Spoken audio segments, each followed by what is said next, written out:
Hello and welcome to Hard Talk India. The recent terrorist attacks in America and Washington's determination to hit back have created both a window of opportunity as well as a problem for India. For years, the country has experienced what it calls Pakistani-sponsored militant violence, but it hasn't got the recognition it wants from the United States. Is that now about to change, or could there be fresh reasons for overlooking it? With me to answer these and other questions is India's powerful Home Minister, Lal Krishna Advani. Mr. Advani, the Americans have declared war on terrorism. Is this a war in which you feel your country can participate? I think the Prime Minister's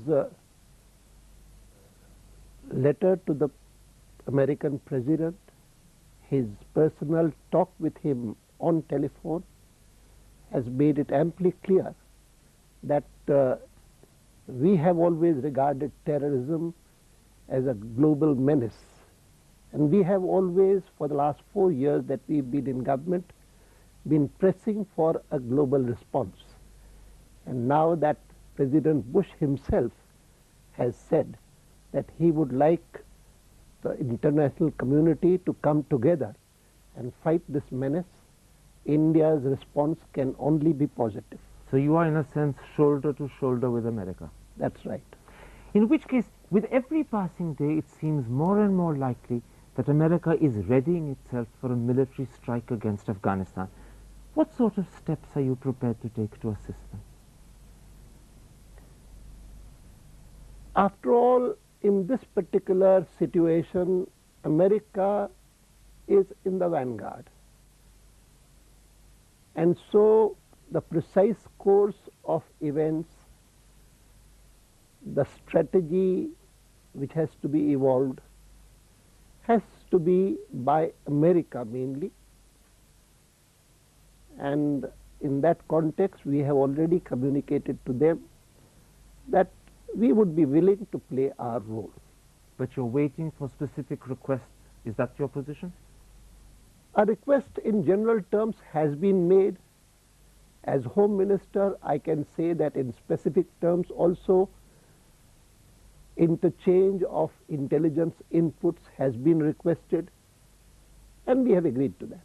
There is, of course, a lot of newspaper reportage about what you are willing to do, both in America, in the Washington Post, and in India, in the Times of India.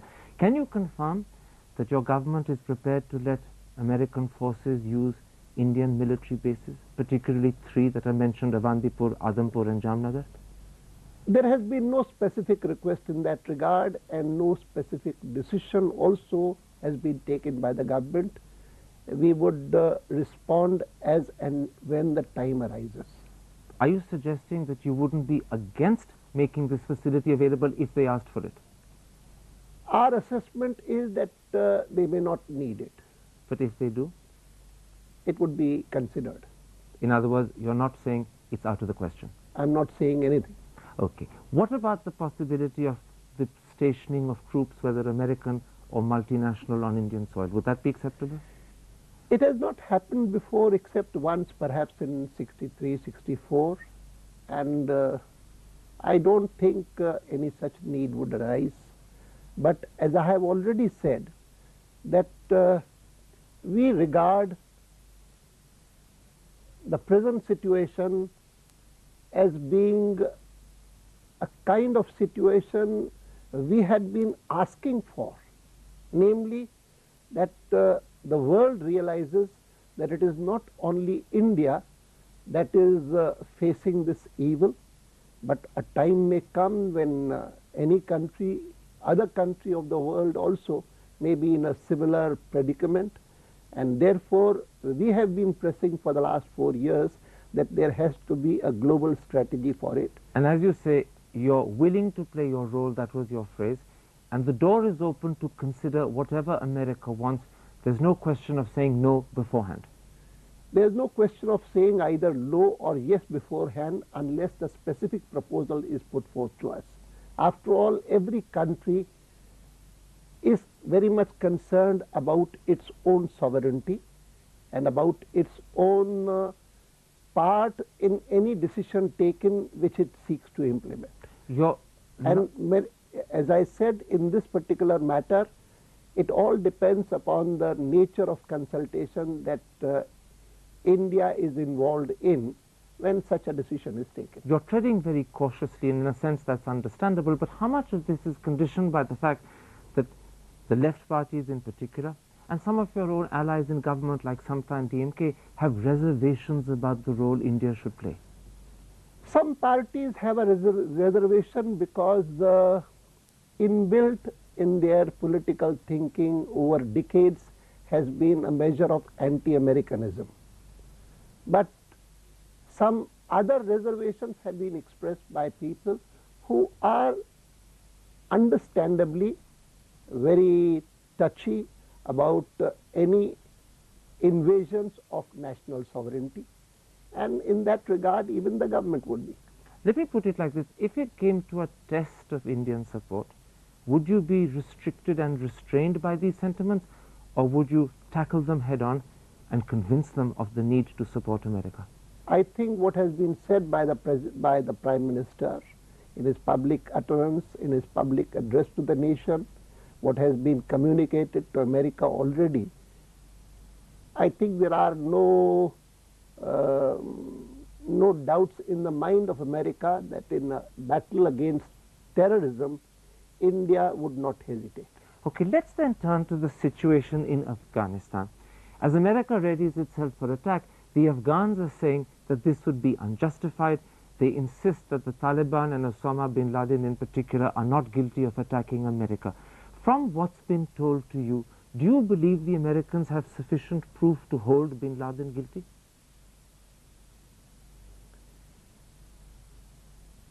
What proof it precisely has is with America.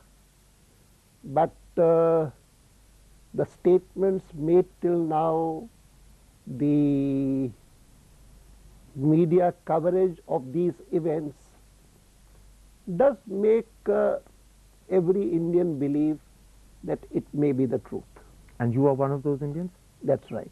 Would you also go further and say that given bin Laden's involvement in the militant violence that you experience regularly in Kashmir, you're not really looking for proof? Him being taken out would be in our interest regardless when it happens and how. I would agree with that. Because as I said it a few days back, India's experience of militancy, of terrorism, has been of a kind in which, though the leading party has been Pakistan, but Pakistan has been working in tandem with the Taliban, and often we found that the terrorists whom we apprehended or killed had on their person pictures of bin Laden, and he was adored as a hero, worshipped literally. He's your enemy number one, just as he's America's.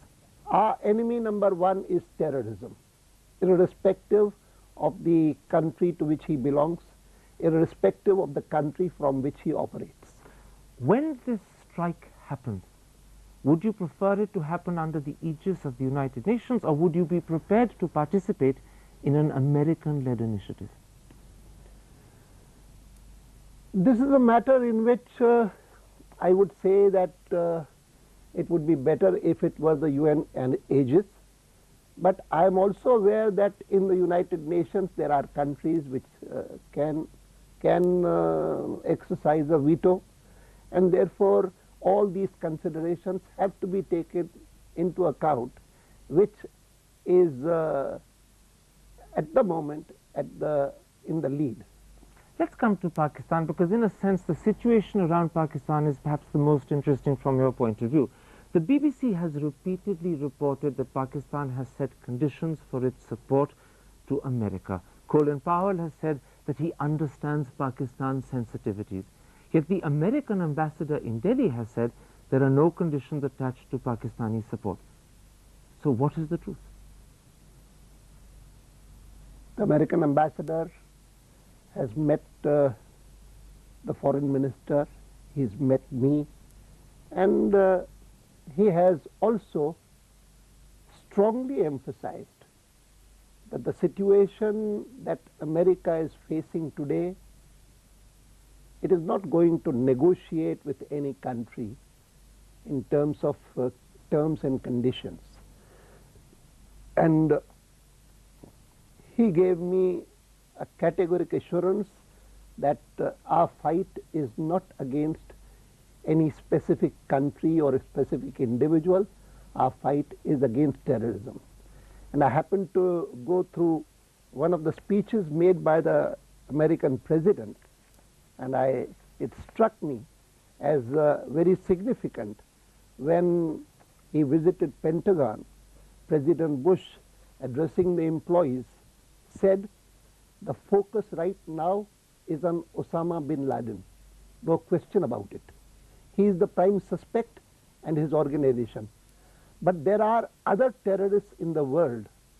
There are people who hate freedom. This is a fight for freedom.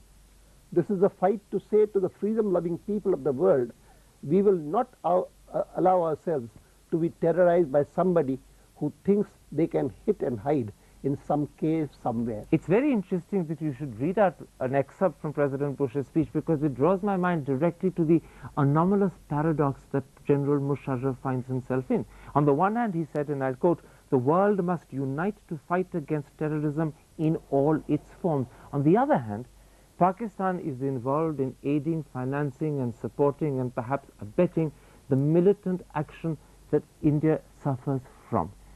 You call those people terrorists, Pakistan calls them freedom fighters. How do you explain that paradox? It's not for me to explain, it's for President Musharraf to explain. But is it not also now for President Bush to explain? Because suddenly Pakistan has become his frontline ally, and this ally in the fight against terrorism is in fact a country that you believe is behind the militant violence you regularly experience. So far as America trying to get Pakistan on its side, I would like to take a charitable view of it. Not just a charitable view, but a practical view of it. And which would be that sheer geography dictates this to America, that if you can get Pakistan on your side. Well, have you made available to America all the proof that you believe substantiates your claim that the militancy, the violence you experience is funded, supported by Pakistan? Over a period of time, regularly, we've been giving them information that we gather. And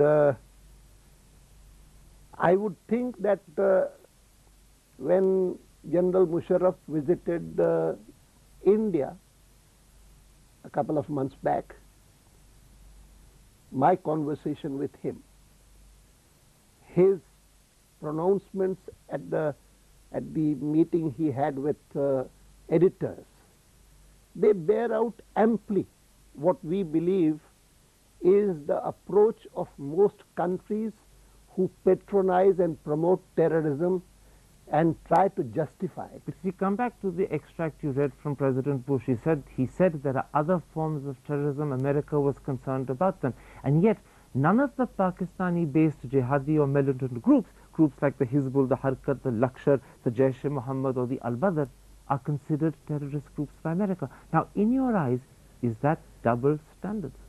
I would not call it double standards, but I am sure that after the 11th of September,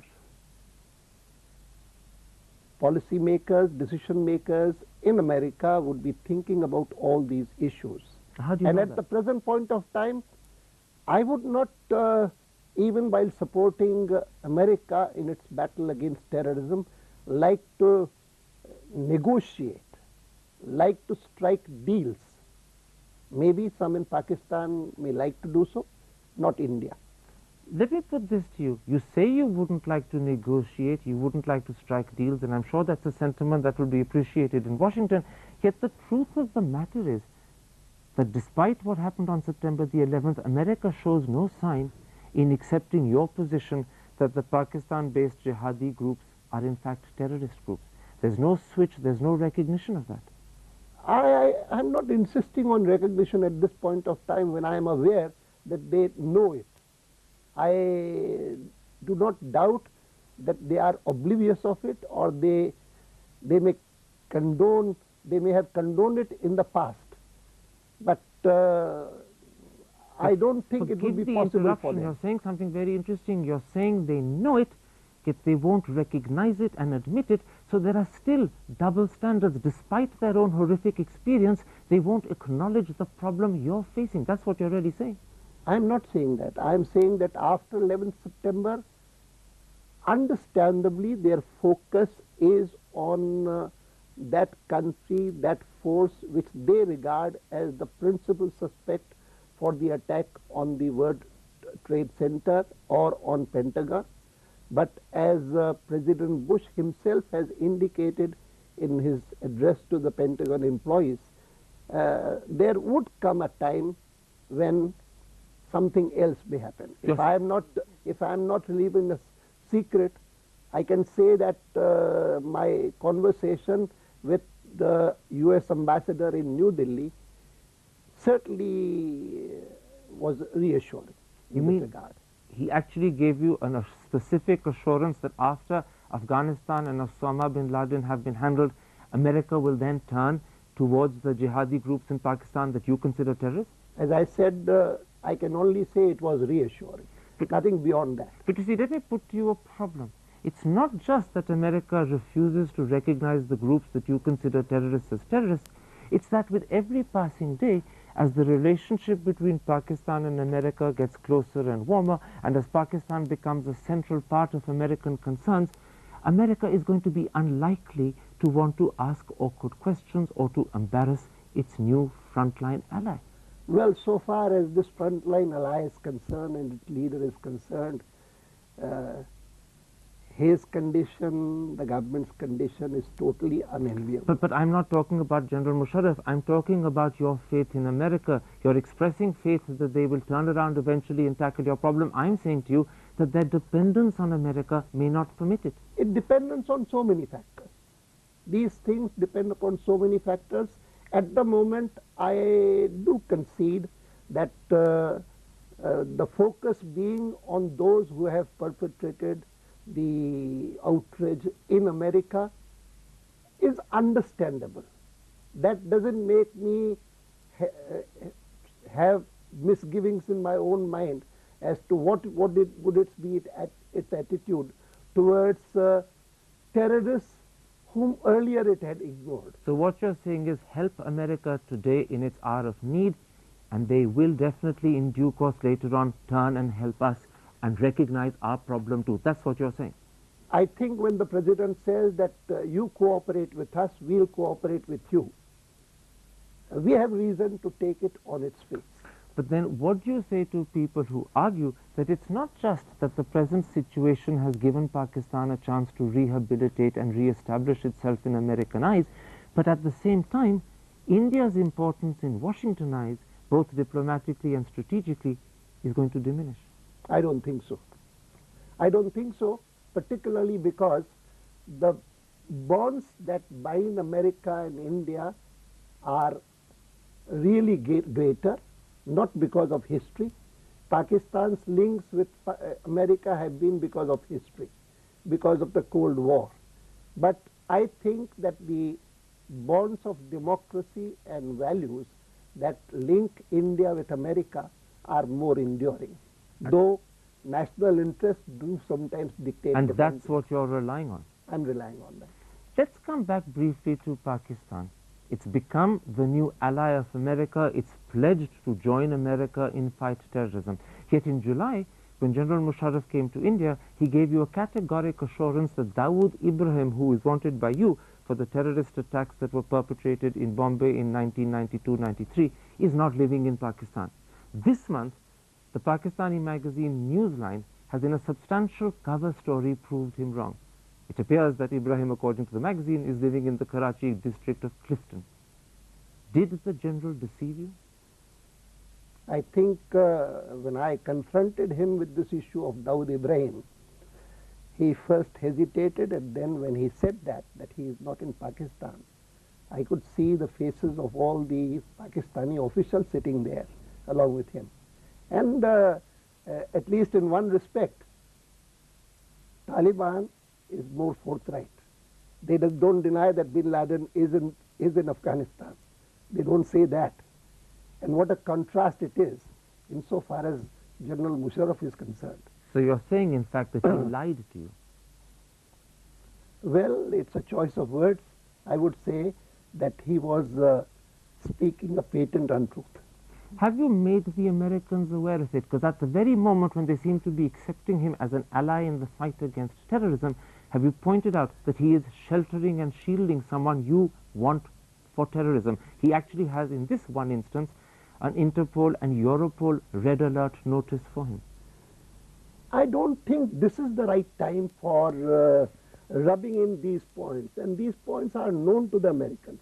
In fact, they would be knowing not merely about Dawood Ibrahim, they would be knowing that as many as 126 criminals who have committed acts of murder, bombing, other such crimes in India, and who have been absconding. Dawood Ibrahim, of course, is the principal absconder in the case of the Bombay blast You seem of to be 93. bending over backwards not to ask the Americans awkward questions. Is this because of your faith that if you do, they will eventually turn their attention to your problem? Or is it because you perceive yourself, by a quirk of fate, to have suddenly become helpless? Pakistan's become an ally, a frontline state, and because of an accident of geography, India's on the other side. When a questioner himself is putting these questions, I don't need to say them.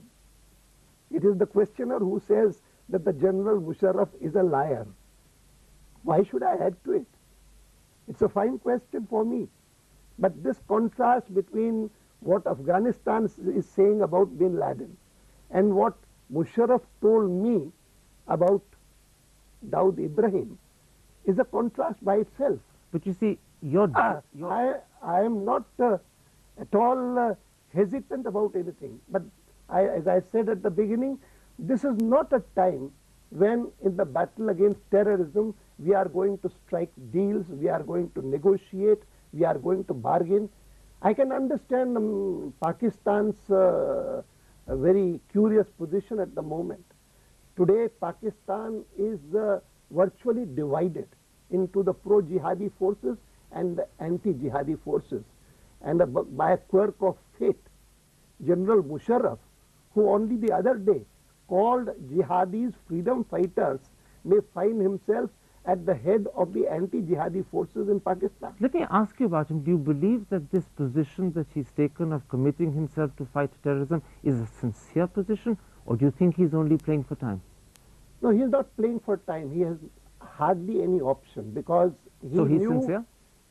He knew that at this point of time, if he were not to listen to America, then the consequence would be that both Taliban as well as Pakistan would have been targets in this battle. So you're saying that he is sincere, maybe by default because he doesn't have another choice, but he is sincere. I'm not talking of sincerity or earnestness. If he had been sincere, Agra provided him an opportunity of changing the whole history of this subcontinent and changing the relations between India and Pakistan, and he behaved in a manner as to make him confess when he went back to Islamabad that he has returned from Agra empty-handed. Let me put this to you. Regardless of what happens, people say that turmoil in Pakistan is going to grow. Perhaps there will be political instability. Some even speculate about the possibility of civil war. Does that worry you? It is worrisome to this extent that any turmoil in this region can always spill over, can have effects on us.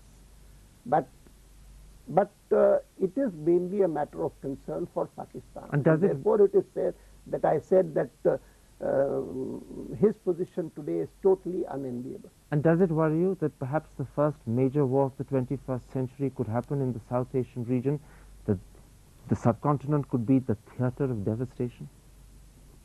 Yes, that is a possibility, and yet India feels that the kind of battles that have to be fought to curb terrorism, if this is one such battle, we can contribute, we will contribute despite the risks. In other words, this is the cost that has to be paid. That's right. Mr. Advani, for talking so openly to Hard Talk India, thank you very much indeed.